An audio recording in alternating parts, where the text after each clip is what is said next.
Hey guys, this video is so overdue. It's been a while. I've been working on my series, but this last video just actually took so long for me to put out there because I am recovering from COVID with my family. All three of us got hit. I got hit first. The symptoms were pretty mild. I gotta say, I'm really grateful for the healthy lifestyle that I've adopted my whole adulthood. It really has served its purpose throughout this time of me being sick with COVID. It actually started on a Monday. I would say started on a Monday a week ago. Just feeling a lot of fatigue, really tired. Tuesday also very tired. Wednesday felt some aches in my legs. Then went to urgent care. Then I took a test. It was a flu test, also the COVID-19 test, and then my COVID-19 test was positive. They gave me medication for it. I forgot what it's called. Paxlovid, something like that.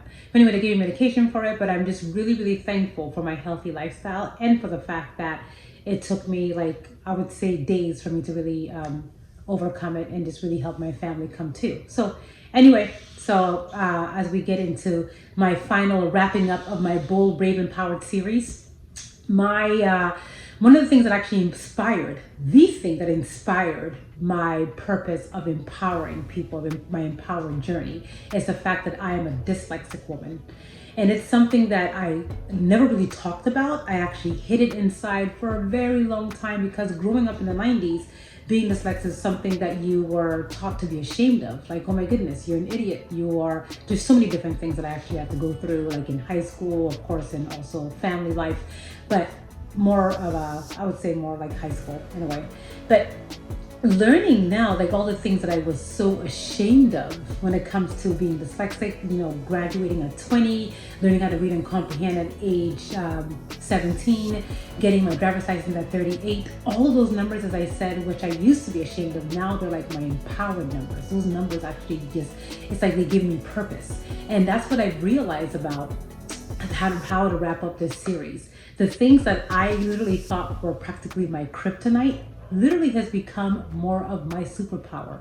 I've learned that some of the most amazing, prolific people that have actually graced this earth were dyslexic people. Yes, I've learned from Jennifer Aniston, Steven Spielberg, Cher was also dyslexic, and even Picasso was also dyslexic. Who else? Thomas Edison was dyslexic. Oh my goodness, the list can go on and on. I'm just gonna, the list, so many people that was so blown away by that. My father used to tell me, Whoopi Goldberg, I learned years ago that she was dyslexic, but yes, she went on and just kind of crushed it in her industry. And all these other people that I'm naming, and so many people that made me realize, like, wow, I used to be so ashamed of this, but now I feel like I'm in a group of greatness. So now I'm wearing this, thing as armor. It's no longer my kryptonite. Now it's my superpower. And that's one of the things about having a handicap, that people actually would perceive it to be a handicap, where you really will listen to other people's story about you. It's actually just taking in what you feel, who you are, and just really not listening to other people's story. My weakness when it comes to being dyslexic is really reading out loud or just spelling. Like, spelling is just terrible for me because the letters are all over the place for me with even numbers. Working for other people was always a challenge.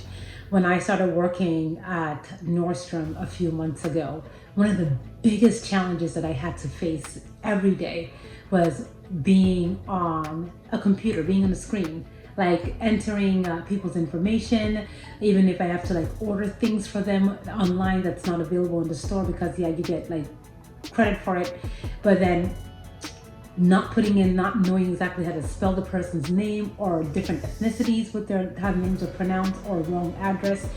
Let me tell you how much that made me nervous. I would get palpitations, sweat. My hands used to be so sweaty, where I would feel like, okay, I have to let this person know this is taking so long because I have this condition. Please, just bear with me.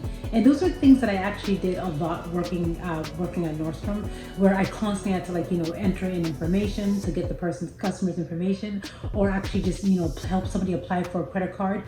All of those things really kind of helped me face my fears, and I know exactly what my strengths are and what my weaknesses are. But really, when you have a handicap, I would say one of the biggest things that you could do is that you should not do is avoid exactly what your weaknesses are, because as human beings, we have our strength and we also have our weaknesses. Being at this position, at that sales position that I was a few months ago, as I said, it literally showed me exactly what my superpower is and also what my kryptonite is. Because when it comes to spelling, I'm terrible at spelling. I could not tell you exactly how to spell chair. I just know there's a C and an R in there, and because just the letters really, to me, they just don't make any sense. They're all over the place. But then I also learned that when you actually are more forthcoming with people and you're honest with people, like, it actually just puts so much pressure off. It takes so much pressure off of me when I actually would just let people know, like, hey, bear with me. I've come across some of the most amazing people when I told them, like, hey, I'm dyslexic, it's letters actually are all over the place. Let me just have your driver's license. I can put your information in. Very sweet, incredibly sweet people. I've worked with so many amazing people, as in colleagues at the place, and also I've just come across amazing other people, customers, that literally just found my attention to detail and really how I helped them out to actually find what it is that they're looking for, a garment for their special occasion. Really, they just thought that my service to them was absolutely just, profound. It was something very deeply felt, and they wanted to come back and do more business with me. So to me, I feel like the learning how to sell and really connecting with people, that's my superpower, because I have to learn how to pay attention, because reading does not come really easy to me. So me more actually remembering what people say, that's something that I realized that to me, wow, it's a superpower. It even helped me excel in sales, like I was killing it there. But then when it comes to my weakness of really just kind of writing down information, it's something that I have to literally let myself know that it's okay. It's okay to not be great. It's okay to have flaws. It's okay that you have this thing that you have to deal with for the rest of your life. And it's something that I've learned that I have to deal with this forever, for the rest of my life. But it's also something great because it actually just pushes me so much out of my comfort zone. I was constantly at one point trying to be like everybody else in my life, that everything I did, I excelled in everything. So you literally find yourself wanting more when you actually find like you have a handicap in one situation, that you actually kind of push yourself past that limitation that other people actually would put upon you, or the beliefs other people actually would feel that's who you are, and that's not your story. My thing is that wrapping up my Bold, Brave, Empowered series is that your story is whatever you believe that you are. And it can be something as simple as in not knowing how to do, not knowing how to do data entry, or not knowing how to do whatever is your handicap is. There is a superpower in that for you. You have to pay attention to yourself. So I would say study yourself profusely. If you do nothing at all, take the time to really get to work on yourself, because you get to know that the weakness is always a mirror, because the universe is always mirroring something. So whatever the weakness is that you have in you, there's an opposite side, which is your super strength. I found out that what my kryptonite was, having this reading disability and really going through life, things being so challenging for me, not being able to read and get through things like other people, but also that comes really challenging for me. But what comes so easy for me is being able to connect with people and being able to actually just kind of plow through the challenges, because I just know that my head works differently, because I'm a very creative being.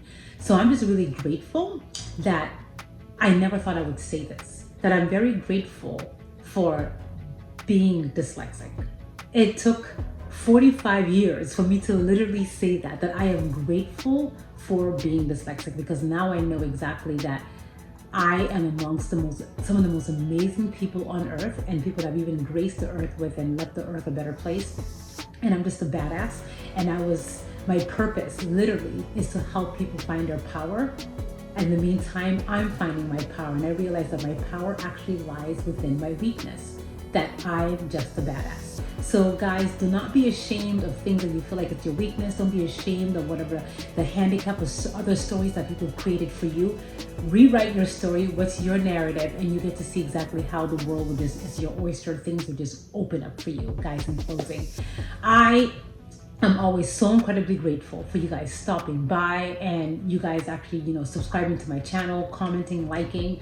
I'm very, very thankful for everything that I've had. I'm thankful for my Empowered My fragrance. You guys can check out, you could always check out my product itself on my website, Empowered by Finda. I have it down here listed.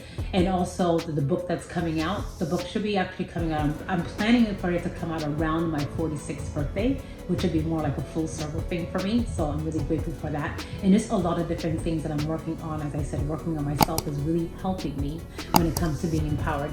Let me know how this series helped you guys out. Let me know exactly how being empowered you guys can relate to and how you actually are being bold, brave, and empowered every day in your life. Thanks, guys.